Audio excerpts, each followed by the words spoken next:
మమ్మల్ని మిక్కిలిగా ప్రేమించిన మా ప్రియ పరలోకపు తండ్రి, పరిశుద్ధమైనటువంటి దేవా నీకు వందనాలు. ఈ ఉదయకాల సమయంలో మీరు మమ్మల్ని సజ్జులుగా ఉంచిన కొరకై స్తుతిస్తున్నా.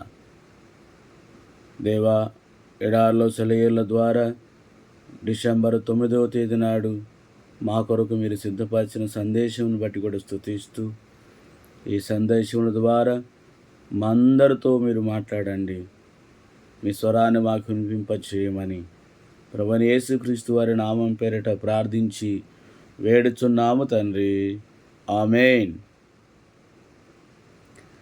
డిసెంబర్ 9, ఎడారిలో సెలయేర్లు.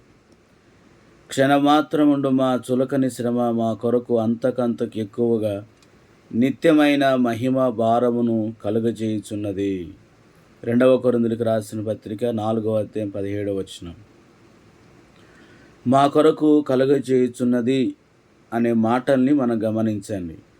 మానవ జీవితంలో కన్నీరు ఎప్పుడు వరదలై పారుతూ ఉంటుంది ఎందుకని? రక్తముతో బ్రతుకు తడిసి ఉంటుంది ఎందుకని? ఇలాంటి ప్రశ్నలు పదే పదే వినిపిస్తూ ఉంటాయి. పై వాక్యములో దీనికి సమాధానం కనిపిస్తుంది. శ్రమలు మన కోసం కొన్ని ప్రశస్తమైన వాటిని సాధించి పెడుతున్నాయి. విజయ మార్గాన్నే కాక విజయ సాధన సూత్రాలను కూడా ఇవి మనకి నేర్పిస్తున్నాయి. ప్రతి దుఃఖానికి ఏదో ఒక నష్ట పరిహారం మనకు దక్కుతుంది. ఇంగ్లీషులో ప్రసిద్ధి చెందిన పాటలో ఈ విషయమే ఉంది.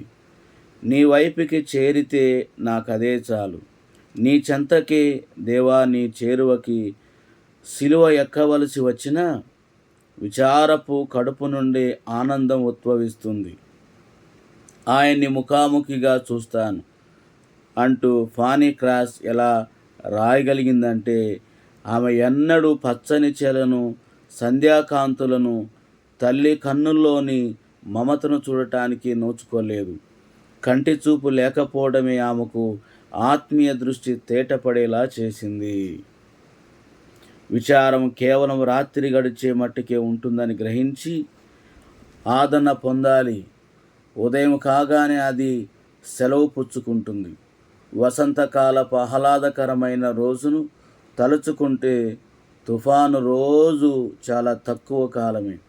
రాత్రంతా విలాపాలున్నాయి, ఉదయాన ఆనందం ఉదయిస్తుంది.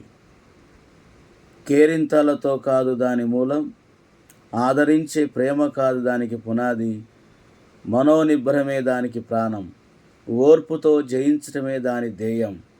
త్యాగములో శాంతి ఉంది, అనుభూతుల్లో అల్లాకోలల్లో లేని శాంతి, ఏదేనులో నెలకొన్న శాంతి కాదది. గెత్సెమనేలో గెలిచినదే అదే నిజమైన శాంతి, అదే నిజమైన విజయం. అట్టి కృపణ దేవుడు మనకు అనుగ్రహించునుగాక. ఆమేన్.